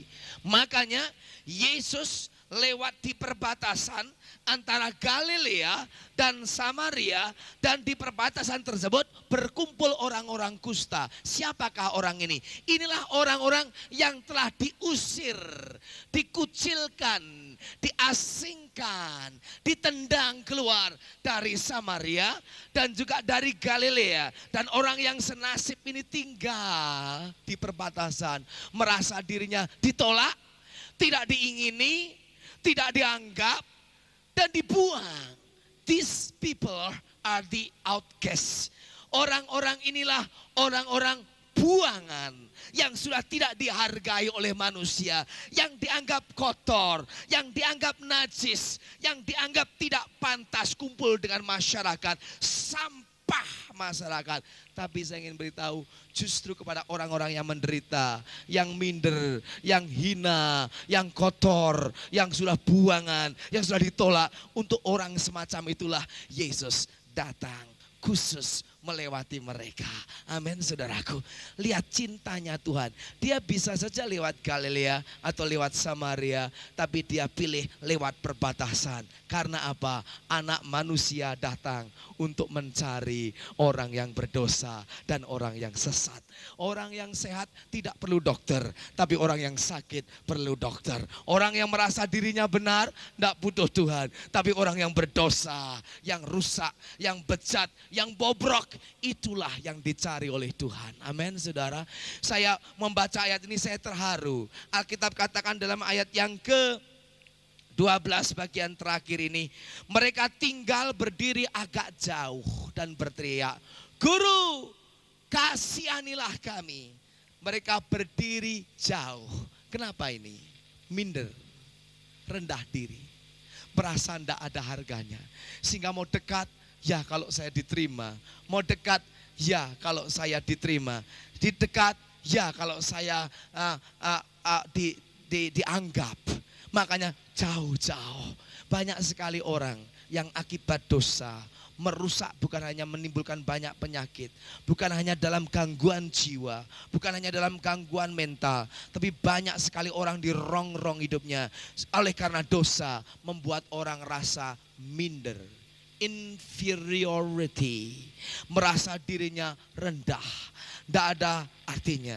Kadang-kadang saya lihat anak-anak muda di kota-kota besar yang bajunya keren, rambutnya keren, kelihatannya galak, kelihatannya ganas, ya pakai baju dilipat, kancing dibuka sampai di perut, sehingga piano sama kulintangnya kelihatan semua di sini, merokok, ya kelihatannya kejam. Tapi beberapa kali saya datangi mereka, waktu saya jabat tangan dengan mereka, saya lihat matanya, saya senyum, sejabat tangan. Banyak dari mereka tidak bisa lihat mata saya. Saya tunduk. Padahal kelihatannya kekar, kelihatannya gagah, kelihatannya sah, yang rusak, yang bejat, yang bobrok. Itulah yang dicari oleh Tuhan. Amin, saudara. Saya membaca ayat ini saya terharu. Alkitab katakan dalam ayat yang ke-12 bagian terakhir ini, mereka tinggal berdiri agak jauh dan berteriak, "Guru, kasihanilah kami." Mereka berdiri jauh. Kenapa ini? Minder, rendah diri, merasa tidak ada harganya. Sehingga mau dekat, ya kalau saya diterima. Mau dekat, ya kalau saya diterima. Didekat, ya kalau saya dianggap. Makanya jauh-jauh. Banyak sekali orang yang akibat dosa merusak, bukan hanya menimbulkan banyak penyakit, bukan hanya dalam gangguan jiwa, bukan hanya dalam gangguan mental, tapi banyak sekali orang di rongrong hidupnya oleh karena dosa membuat orang rasa minder, inferiority, merasa dirinya rendah, tidak ada artinya. Kadang-kadang saya lihat anak-anak muda di kota-kota besar yang bajunya keren, rambutnya keren, kelihatannya galak, kelihatannya ganas, ya pakai baju dilipat, kancing dibuka sampai di perut, sehingga piano sama kulintangnya kelihatan semua di sini, merokok, ya kelihatannya kejam. Tapi beberapa kali saya datangi mereka, waktu saya jabat tangan dengan mereka, saya lihat matanya, saya senyum, sejabat tangan. Banyak dari mereka tidak bisa lihat mata saya. Saya tunduk. Padahal kelihatannya kekar, kelihatannya gagah, kelihatannya berangasan, kelihatannya kejam. Tapi begitu dilihat sorotan matanya redup dan minder. Kenapa? Dosa membuat banyak orang minder. Orang berdiri di depan malu, yang mau taruh tangannya di mana, di sekolah, ayo kamu ngucapkan rumus atau ngafalkan, malu, taruh tangannya di mana, taruh sini nggak bisa, taruh sini nggak bisa, bingung, mukanya taruh di mana, hidungnya mau taruh mana, bingung, minder, malu, akibat apa? Dosa. Saya ingin beritahu, dosa membuat manusia minder, hilang derajatnya. Waktu Adam dan Hawa berbuat dosa, Alkitab katakan, maka manusia tahu bahwa dirinya telanjang dan malu, lari ke semak dan bikin pakaian dari daun. Sebelum itu tidak ada manusia malu meskipun telanjang, karena ditutup dengan pakaian kemuliaan Allah. Malu hanya datang kepada manusia saat dosa telah masuk dalam diri manusia. Rasa minder, rasa rendah diri, banyak di antara kita diinggapi demikian. Kerja tidak bisa bagus, usaha tidak bisa bagus, belajar tidak bisa konsentrasi. Karena apa? Rasa minder. Dan banyak yang gak laku menikah gara-gara rasa minder ini, saudaraku. Ini penderitaan yang luar biasa. Tapi justru orang-orang yang semacam ini yang Yesus kunjungi, Yesus perhatikan. Dan jikalau orang-orang yang tertindas, Alkitab katakan dalam Mazmur 34, orang-orang yang tertekan seperti ini menjerit dan berseru kepada Allah, maka Allah mendengarnya dan menyelamatkannya dari segala kesesaannya. Ini orang kusta mulai berteriak, "Guru, kasihanilah kami." Dan ayat 13, ayat 14 dikatakan, lalu ia memandang mereka. Padahal Yesus cuma jalan di perbatasan. Begitu kedengaran dari jauh sana teriakan, "Guru, kasihanilah kami." Alkitab katakan maka ia memandang mereka. Saya ingin beritahu saudaraku, tidak peduli tempatmu di mana. Engkau boleh di puncak gunung, engkau boleh di dasar jurang yang paling dalam. Kalau engkau berseru kepada Tuhan, dengan jeritanmu dalam keadaan kesesaan dan tertindas. Dimanapun engkau berada, engkau berseru kepada Tuhan. Telinga Tuhan tidak pernah tuli untuk tidak bisa mendengar jeritan saudara. Dari manapun engkau menjerit, Allah dengar jeritan saudara. Amin. Dari kamar di mana engkau sudah membasahi 3 bantal dengan air matamu. Karena malam itu tidak bisa tidur, penderitaan begitu banyak. Dan engkau menangis. Dan di saat menangis dalam kegelapan malam di kamarmu, engkau berseru, Tuhan Yesus. Ceritamu didengar oleh Tuhan. Engkau di sel penjara yang gelap, dilupakan oleh masyarakat dan sanak famili serta teman. Di saat kegelapan keputusasaan engkau berseriak, Yesus kasihilah kami. Saya ingin beritahu, telinga Tuhan mendengar. Amin, saudaraku. Engkau boleh di rumah sakit dan dokter sudah kasih vonis, umurmu tinggal 2 minggu lagi. Engkau kena kanker ganas dan tidak bisa sembuh. Dalam keadaan putus asa, panik, sementara maut sudah menjemput saudara. Dan saudara menjerit kepada Yesus, Yesus kasihanilah kami. Saat itu juga telinga Tuhan terbuka untuk saudara. Dan Alkitab berkata dia tidak hanya mendengar, tapi Alkitab yang lebih indah berkata, maka ia, Yesus, memandang mereka. Apa artinya memandang? Memperhatikan. Dia memperhatikan hidupmu. Dia memperhatikan hidupku. Dia memperhatikan kesesaan, tindasan, tekanan, penderitaan, masalah kita semua. Apa saja yang menjadi penderitaan kita, kalau kita berseru kepada Allah dengan satu ketulusan, in desperation we cry out. Dalam keadaan yang tertekan, putus asa kita berseru, mohon pertolongan daripada Dia. Saya ingin yakinkan kepada saudara bahwa Dia akan pandang dan perhatikan saudara. Tidak peduli siapakah engkau. Mungkin engkau orang yang paling miskin di Sukabumi ini. Engkau berseru kepada Yesus, Yesus perhatikan engkau. Mungkin engkau yang paling hina di Sukabumi ini. Engkau berseru kepada Yesus, Yesus perhatikan engkau. Mungkin engkau yang paling bodoh, paling bejat, paling rusak, atau paling kaya, paling pandai, paling terkenal, paling baik di Sukabumi. Tapi orang hanya lihat luarnya. Dalam dirimu penuh dengan tekanan, penderitaan, ketidakbahagiaan. Oleh akibat dosa yang tidak pernah dibereskan. Kusta, bukan hanya kusta dalam tubuhmu. Tapi banyak sekali orang sekarang ini mungkin engkau sehat, tidak sakit kusta dalam tubuhmu. Tapi rohanimu sakit kusta. Sakit kenajisan di dalam dosamu. Tapi namun demikian engkau berseru kepada Allah. Dia dengar dan Dia perhatikan saudara. Sebenarnya sakit kusta ini yang diserang apa? Dengar. Yang diserang itu sarafnya. Saraf perasanya. Sehingga saraf perasanya mati. Setelah saraf perasanya mati, maka orang tidur terus ketindih begini nggak sakit, atau jarinya ketinggalan. Bangun pagi, gua punya jempol ketinggalan di lantai. Mau diambil dipasang-pasang nggak bisa lagi. Tapi gue nggak rasa sakit. Kenapa? Perasaannya tumpul. Yang diserang syarafnya. Saya ingin beritahu. Mungkin tidur malam-malam ketindih. Tahu bangun pagi telinganya ketinggalan di lantai. Gue punya kuping ada di sini. Mau dipasang-pasang nggak bisa. Kenapa? Rasanya sudah mati, tumpul. Nah, saya ingin beritahu. Kusta rohani ialah yang membuat perasaan nuranimu tumpul. Engkau berbuat dosa tapi tidak rasa salah. Engkau berbuat najis tapi tidak tertuduh. Engkau berbuat jahat tapi nuranimu sudah tumpul. Alkitab mengatakan yang hatinya sudah diselar dengan besi panas. Konsiennya sudah mati. Hati nuraninya sudah beku, sudah membatu, sudah tumpul. Amsal Sulaiman berkata orang jahat berbuat dosa dan merasa aman, gak merasa tertuduh. Saudaraku, kalau engkau dengar firman Allah dan masih tertuduh, engkau bisa tersinggung, itu baik, berarti masih belum tumpul. Kalau engkau berbuat salah, masih gemetar, masih takut, masih khawatir, nah itu baik. Tapi kalau engkau berbuat dosa dan tidak rasa apa-apa, engkau sudah mengalami sakit kusta.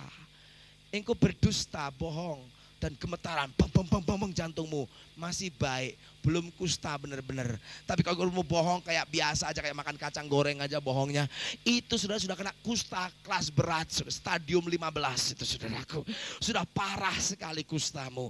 Ya, saudara pergi ke supermarket, ke toko, jalan ambil pulpen, ambil pensil, pertama gemeteran, kedua gemeternya tinggal sedikit, dudut, ambil. Ketiga cuman sekali gemeternya, dudut, ambil. Keempat sudah nggak gemeter sama sekali, sambil jalan sambil ngambilin. Itu namanya sudah kusta, sudah kebal, bebal dan tebal, saudaraku. Nah, orang demikian hanya dimeteraikan untuk kebinasaan. Inilah orang kusta yang Yesus cari. Nah, kalau Yesus katakan kepada mereka, berdiri, pergi dan tunjukkan dirimu kepada imam dalam keadaan kusta, ini sama dengan cari perkara, saudaraku. Ini cari gara-gara. Karena yang ngusir itu imam. Dilihat kusta, ditendang keluar. Nah, kalau dia berani nunjukkan diri sama imam dalam keadaan kusta, akan dimaki habis-habis. Tidak tahu malu. Kamu busuk, kamu sudah bobrok, kamu rusak, kamu najis. Berani nongol lagi di kota, diusir mentah-mentah. Bahkan bisa dihajar oleh banyak orang. Tapi Alkitab katakan lain. Kali ini waktu Yesus katakan sama mereka, berdiri, pergi, tunjukkan dirimu sama imam. Alkitab katakan ayat yang ke-14, baca bagian terakhir. Dan sementara mereka duduk, mereka menjadi tahir. Amin.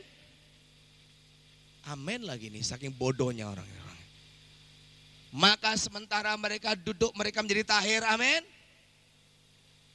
Haleluya lagi. Udah bodoh gak tahu malu itu di sana.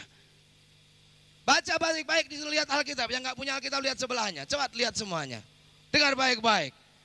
Ini yang bikin bangkrut kerajaan surga. Orang-orang Kristen gak ngerti firman Tuhan ini. Sampai apa aja amin. Amin. Amin. Masuk neraka ya. Haleluya.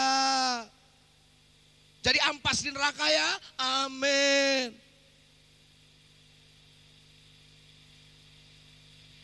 Ayat 14. Dan sementara mereka duduk-duduk, mereka menjadi tahir. Betul? Tidak. Apa Alkitab katakan di sini? Dan sementara mereka di mana? Di tengah jalan. Ini rahasianya. Sementara mereka di tengah jalan, tengah berjalan, sembuh. Inilah tindakan iman. Bayangkan ini 10 orang kusta pada duduk-duduk sakit. Dan Yesus katakan berdiri, pergi ke imam. Mesti terjadi rapat kilat waktu itu. Diskusi singkat. Ini gimana nih? Ini guru nih. Tuhan Yesus suruh kita ngadap ke imam. Kita kan baru diusir dari sana. Kita lagi penyakitan begini. Mau nongol-nongol di situ ya Pak. Memangnya ditimpukin kita ntar. Kita bisa dilemparin batu. Ini gimana? Kamu aja deh yang pergi. Mungkin berunding di situ. Tapi yang satu mungkin berkata, tidak usah khawatir. Yang nyuruh bukan orang biasa. Yang nyuruh adalah guru kita, Yesus Kristus, Juru Selamat, Mesias, Kristus, Anak Allah dan Tuhan sendiri. Perkataannya pasti ada kuasanya. Udah apapun jadinya, kita taat saja sama dia. Mari kita berdiri, kita jalan. Bayangkan saudaraku, mereka jalan masih dalam kusta. Kusta jalan. Ntar gimana nih? Udah diam. Yesus katakan pergi. Ntar kita dihukum lagi nanti. Bisa-bisa dipenjara. Sudah, jalan saja. Dan Alkitab katakan sementara mereka jalan, kiri kanan jalan. Tahu-tahu, gua sembuh nih. Satu bilang, gua juga sembuh. Saya sembuh, senang lompat-lompat sembuh. Yang 9 lari lupa, yang satu kembali sama Yesus. Lari, sungkur nyembah, terima kasih Tuhan, puji Tuhan, haleluya. Sama Yesus heran, bukankah tadi 10 orang dan semua sembuh? Mana yang 9?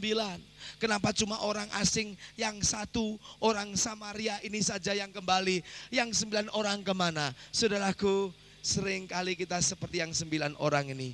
Mungkin setelah mereka lihat sembuh, saking senangnya, terus pikirnya sudah badannya bagus lagi, mulai laku lagi, mulai jalan ke night club saudaraku, atau jalan ke bar, jalan kemana, nggak tahu berterima kasih sama Tuhan. Banyak orang cuma datang sama Tuhan, minta pertolongan, Tuhan sudah tolong, lupa segala-galanya. Mungkin orang itu sudah sembuh dari kustanya, tapi masuk neraka karena tidak pernah kembali berlutut di hadapan Yesus Kristus. Mungkin banyak di antara saudara yang sudah banyak ditolong Tuhan. Penyakitmu pernah disembuhkan. Engkau pernah ditolong Tuhan dalam ekonomimu. Tapi kalau kamu tidak pernah kembali kepada Allah, tidak pernah bersujud dalam Dia, tidak pernah mengucap syukur kepada Dia, tidak pernah menjadi saksi bagi Dia, maka engkau tetap binasa dalam dosamu. Meskipun sudah mengalami mujizat sekalipun. Saya sering KKR, saya sering kebun rohani, saya sering lihat banyak mujizat terjadi. Segala macam, orang lumpuh berjalan, orang tuli mendengar, mati sebelah Tuhan sembuhkan. Tapi kadang-kadang sedih, banyak orang hanya ingin kesembuhannya, tapi tidak mau kembali kepada Tuhan, bersujud, meninggalkan hidup yang lama, dan mengucap syukur menjadi saksinya. Kecuali yang satu ini, Tuhan katakan firman Tuhan, dia itu orang Samaria. Nah, orang Samaria sudah kusta, itu sudah cukup jelek. Samaria double jeleknya. Dulu kalau nama Samaria itu dianggap orang buangan. Orang Yahudi itu first class, orang Samaria itu second class, kelas kambing. Karena mereka ini campuran, gak dianggap. Saudaraku, sudah orang kusta, Samaria lagi. Sampai Yesus katakan, mana yang lain kecuali orang asing ini. Jadi ini orang the outcast of the outcast. Orang yang terbuang dari yang terbuang. Tapi justru orang yang merasa hutangnya banyak, setelah dilunaskan oleh Tuhan Yesus, justru orang ini akan membalas lebih banyak bagi Tuhan. Tapi orang yang merasa dirinya tidak punya apa-apa, biasanya sukar melayani Tuhan. Saya ingin beritahu, dosa saya banyak sekali. Kenajisan, kejahatan saya banyak. Hujatan saya kepada Allah terlalu banyak. Waktu Tuhan selamatkan saya mempunyai hutang besar kepada Allah. Itu sebabnya sejak umur 17 tahun, saya berikan diri saya sepenuhnya kepada Allah untuk bayar hutang saya kepada Allah yang terlalu besar. Saya melayani Tuhan bukan untuk terkenal, bukan untuk dipuji, bukan untuk cari kekayaan. Meskipun itu semuanya Allah berikan kepada saya akhirnya. Tapi sejak permulaan sampai detik ini, saya melayani Tuhan hanya dengan satu maksud. Karena saya punya hutang banyak daripada Allah. Saya yang berdosa, saya yang najis, saya yang kotor, yang harusnya binasa, mati di api belerang dan neraka dan lautan ke maut. Saya harus mati di situ, tapi Tuhan cinta sama saya. Dengan mati disalib menanggung hukuman saya ditebus, diangkat jadi anaknya. Saya katakan, Tuhan terlalu baik Engkau Tuhan. Itu sebabnya aku berikan diriku kepadamu. Umpama enggak dikasih upah, saya enggak terkenal, saya enggak diberkati, bahkan tidak ada mahkota sekalipun, saya akan tetap layani Tuhan. Karena Dia punya kebaikan dan kasih terlalu besar, membuat saya berutang. Dan karena Dia satu-satunya Yesus yang Allah, Dia yang layak untuk menerima penyerahan hidup saya. Yang lain tidak layak kecuali Tuhan. Makanya saya berikan diri saya sepenuhnya kepada Dia. Umur 17 tahun saya sudah mulai berkhotbah. Saya masih di SLTA, saya sudah bikin kebawaan rohani. Umur 19 tahun saya sudah mulai full time, pergi ke negara-negara lain, ke Burma, ke Bangkok, memberitakan Injil. Dan sudah 17 tahun sekarang berlalu, saya tetap melayani Tuhan. Karena apa? Saya salah satu dari orang kusta ini, yang kotor, yang najis, yang terbuang, yang gak ada artinya. Dan Tuhan telah tahirkan saya, sucikan saya, bersihkan saya. Makanya saya lari kembali sama Tuhan, berlutut di hadapannya. Tuhan, terima kasih, aku akan muliakan Engkau dengan mulutku, dengan lidahku, dengan tubuhku, dengan segenap yang ada padaku. Aku akan mengasihi Engkau lebih daripada semuanya. Malam hari ini, berapa banyak saudara yang sudah ditolong Tuhan? Dan berapa daripada saudara yang berani memberikan dirimu kepada Allah untuk sekarang membalas cinta kasih Tuhan, membayar hutang saudara kepada Allah, dan mau dipakai Tuhan, mau melayani Tuhan. Malam hari ini banyak di antara saudara yang kena penyakit lebih dahsyat daripada penyakit kusta, yaitu penyakit dosa. Penyakit kusta cuman mati tubuh, tapi penyakit dosa mati jiwa, roh, dan tubuh saudara. Karena upah dosa itu maut. Tapi ada berita baik bagi saudara. Saudara tidak perlu mati dalam dosamu. Saudara tidak perlu mati dalam mautmu. saudara bisa diselamatkan malam hari ini. Kalau saudara dalam putusasaan, dalam penderitaan, dalam dikejar dan dipenjara dosa, menjerit minta ampun, ya Guru, Yesus kasihanilah kami. Saya jamin malam hari ini Tuhan dengar saudara. Dan mata Tuhan memandang saudara.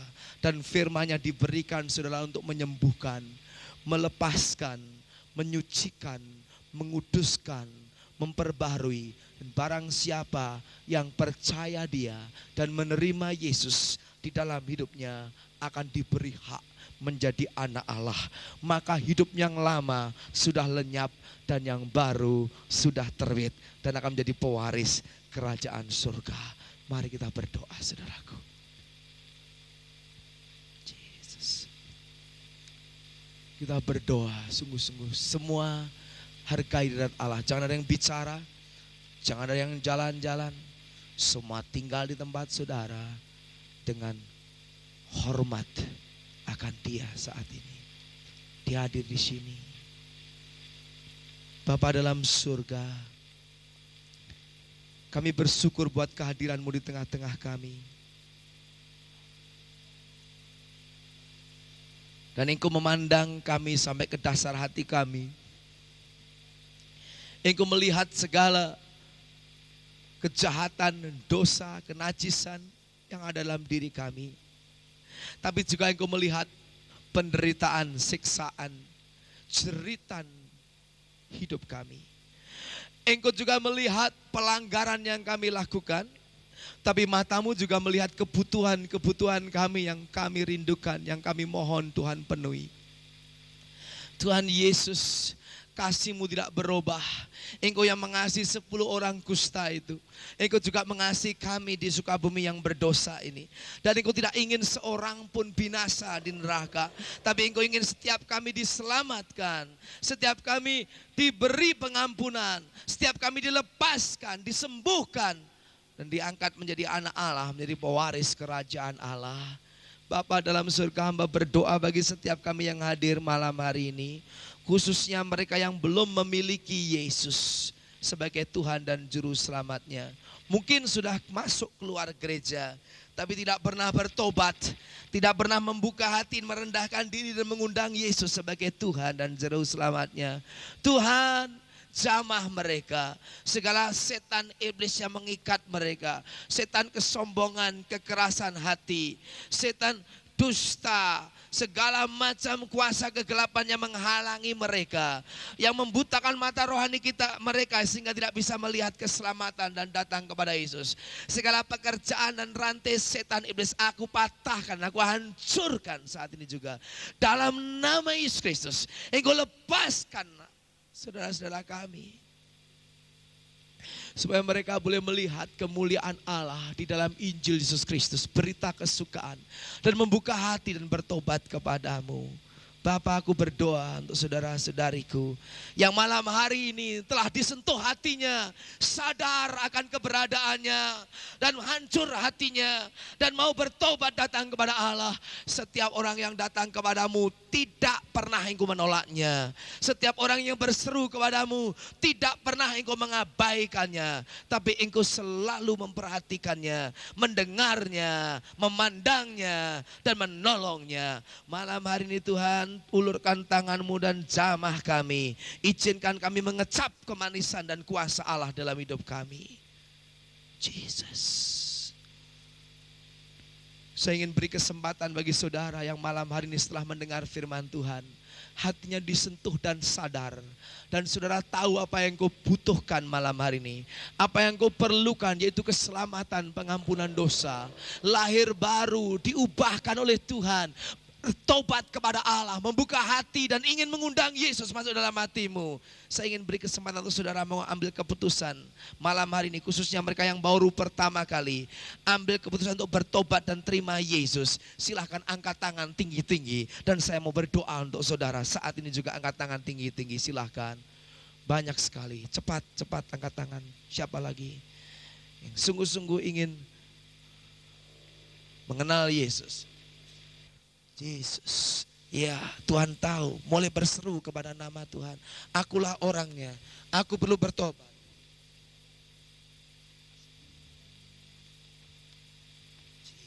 Silakan bangkit berdiri. Yang sudah angkat tangan silakan bangkit berdiri.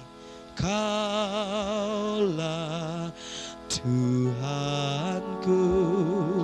Cepat yang lain yang ingin bertobat cepat berdiri.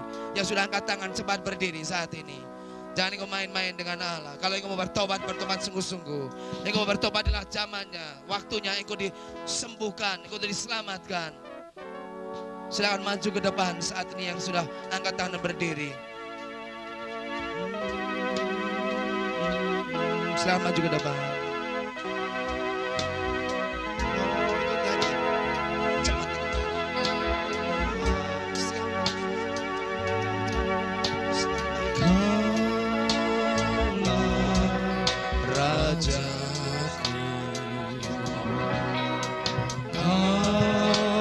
Cepat maju ke depan.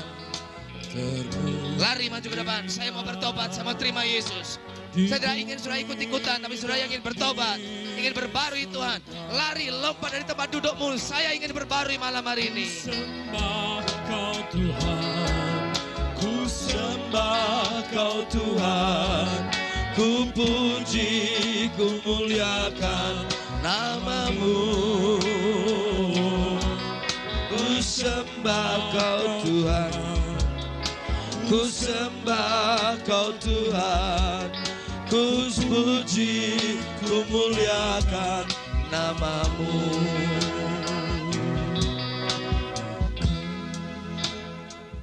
Banyak di antara mereka yang sakit mata, Tuhan sembuhkan. Yang sakit pada perutnya, sakit pada kepalanya, sakit pada baunya, pada pinggangnya, pada kakinya. Segala setan penyakit, roh-roh penyakit, roh-roh kelemahan tubuh, dalam matanya, dalam telinganya, sakit penyakit jantung, sakit penyakit kepala, roh penyakit ambeien, roh penyakit tekanan darah tinggi. Aku patahkan engkau dalam nama Yesus Kristus. Aku hancurkan engkau. Segala penyakit leukemia, penyakit kanker, penyakit liver, segala roh penyakit ginjal, aku patahkan kuasamu dalam nama Yesus Kristus.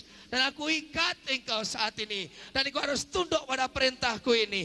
Dalam nama Yesus Kristus, Anak Allah yang hidup, aku perintahkan engkau roh penyakit untuk pergi, keluar, dan tinggalkan tubuh ini. Dan jangan kembali lagi.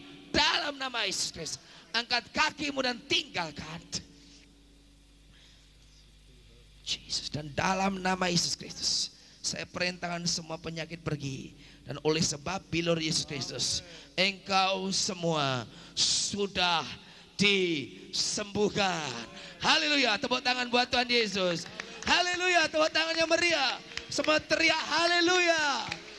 Haleluya, teriak haleluya, tepuk tangan. Haleluya. Dalam nama Yesus, dalam nama Yesus ada kemenangan. Tetap di sini. Dalam nyanyi dan semangat. Dalam nama Yesus iblis dikalahkan. Dalam nama Tuhan Yesus siapa dapat melawan. Dalam nama Tuhan Yesus ada kemenangan. Dengar. Siapa yang tadi sakit, dengar baik-baik. Dan percaya untuk Tuhan sembuhkan. Dan setelah berdoa sudah mengalami kesembuhan. Coba diperiksa tubuhmu, periksa dulu semua. Yang tadinya kakinya nggak bisa bergerak, digerakkan. Yang pinggangnya sakit, digerakkan. Yang kepalanya sakit, digerakkan. Dan saya ingin tanya, siapa yang sudah mengalami kesembuhan di jamah Tuhan dan mengalami langsung kesembuhan? Angkat tangan tinggi-tinggi, jadi saksi bagi Tuhan. Angkat tangan tinggi-tinggi. Haleluya. Yang sudah mengalami kesembuhan. Puji Tuhan, puji Tuhan, puji Tuhan. Siapa lagi di belakang, di sana, di sana. Haleluya. Tepuk tangan buat Tuhan Yesus. Haleluya. Haleluya. Hei kamu anak muda yang bagian sound system, sakit apa kamu? Keras. Sakit liver. Gimana kamu tahu sembuh? Betul? Tidak bohong. Tuhan yang sembuhkan engkau. Haleluya. Om, Om di belakang sana. Ya, Om yang angkat tangan. Sakit apa, Om? Apa sakit apa itu? Kakinya ya. Ma, kenapa sakit ma? Banyak khawatir. Tuhan sudah sembuhkan? Tuhan sudah sembuhkan? Haleluya. Tepuk tangan buat Tuhan Yesus. Haleluya. Siapa lagi? Yang ibu yang disembuhkan di sini tadi siapa yang sudah sembuh? Yang sudah sembuh tadi siapa? Angkat tangan. Sakit apa ibu? Kaki. Kakinya kenapa? Rematik. Linu-linu. Coba diangkat saat ini. Diangkat begini. Diangkat. Coba diangkat. Angkat satu. Ya, terus baris begini. Haleluya, Dua. haleluya. Coba tante lompat begini. Haleluya. Enggak sembuh. Lagi. Lompat yang tinggi lagi. Dalam nama Yesus, lompat lagi. Haleluya. Haleluya. Haleluya. Haleluya. Dalam nama Yesus. Dalam nama Yesus. Ada kemenangan. Dalam nama Yesus. Dalam nama Yesus. Yes, haleluya. Puji dia.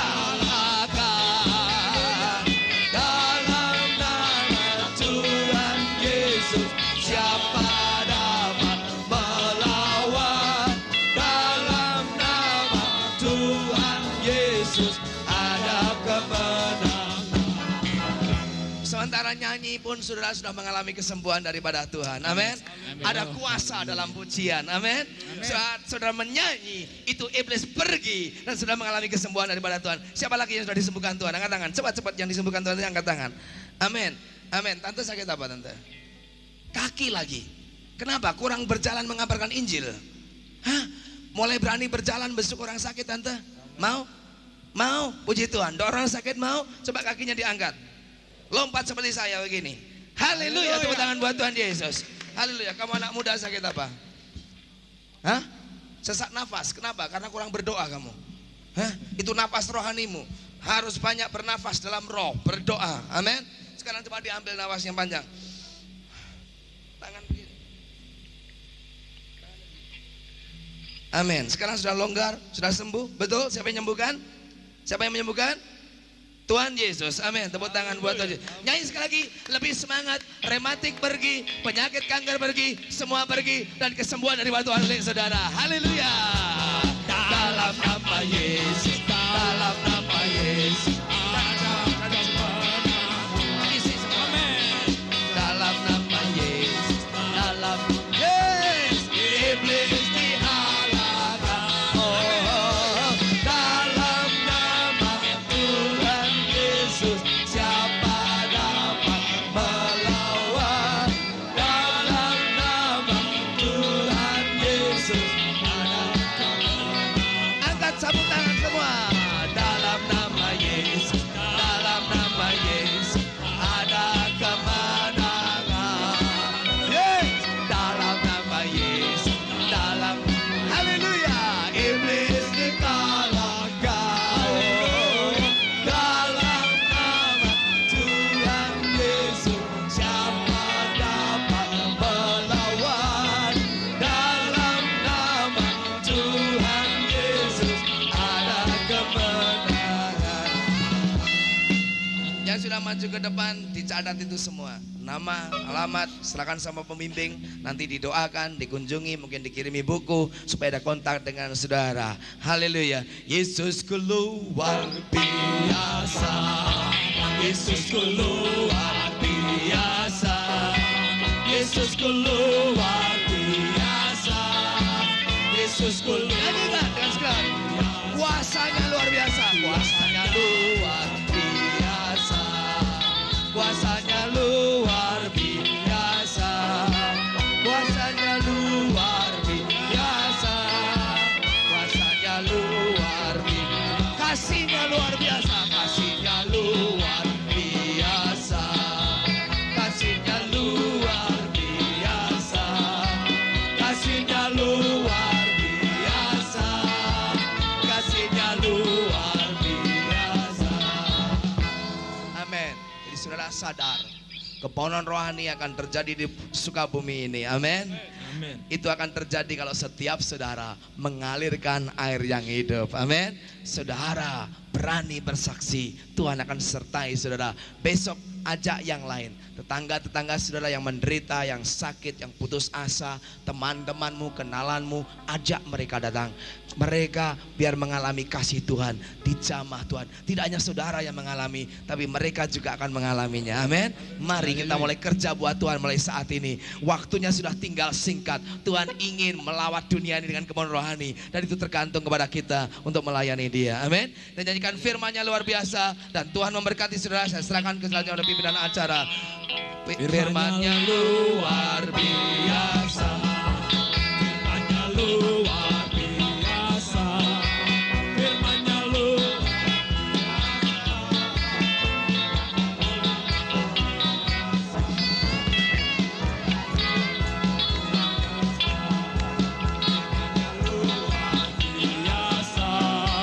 Firman-Nya luar biasa. Firman-Nya luar. Amin. Haleluya. Amin. Haleluya. Amin. Amin. Yesus luar biasa. Yesusku luar biasa. Yesusku luar biasa. Yesusku luar biasa. Yesusku luar biasa. Amin. Haleluya. Haleluya.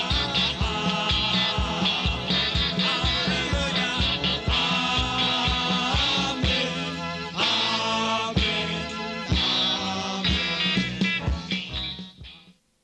Mari kita akan bangkit berdiri bersama-sama. Kita akan akhiri kebaktian malam hari ini. Kita bersyukur kepada Tuhan. Haleluya. Kami sangat bersyukur Tuhan untuk lawatan-Mu pada malam yang pertama ini. Dan kami terlalu yakin, kami sudah berdoa untuk esok malam Tuhan, Engkau akan bekerja lebih dahsyat lagi. Sebab itu persiapkan kami, persiapkan hamba-Mu, persiapkan semua yang ambil bahagian dalam pelayanan yang besar ini. Terima kasih Tuhan, supaya kasih Allah itu akan nyata melanda kota Sukabumi ini. Terima kasih Tuhan untuk lawatan-Mu yang begitu besar dan ajaib. Untuk kehadiran-Mu yang dahsyat Tuhan, yang kami boleh rasakan. Banyak orang Kau sudah sembuhkan Tuhan. Besok Engkau akan berbuat yang sama, dan Engkau akan lebih bekerja lagi Tuhan. Terima kasih Tuhan. Sebentar umat-Mu akan pulang ke rumah masing-masing. Biarlah damai sejahtera Allah itu akan menyertai kami, tiba di rumah kami dengan selamat. Dan kami masih tetap bersyukur, memuji dan membesarkan Kau yang sudah melawat kami malam ini. Terima kasih Tuhan, terima kasih. Saudara-saudara, terimalah berkat damai sejahtera Allah, yaitu cinta kasih-Nya Tuhan Yesus Kristus dan persekutuan Roh Kudus-Nya menyertai saudara-saudara mulai malam ini sampai Tuhan datang yang kedua kali. Dalam nama Tuhan Yesus Kristus kami berdoa. Amin.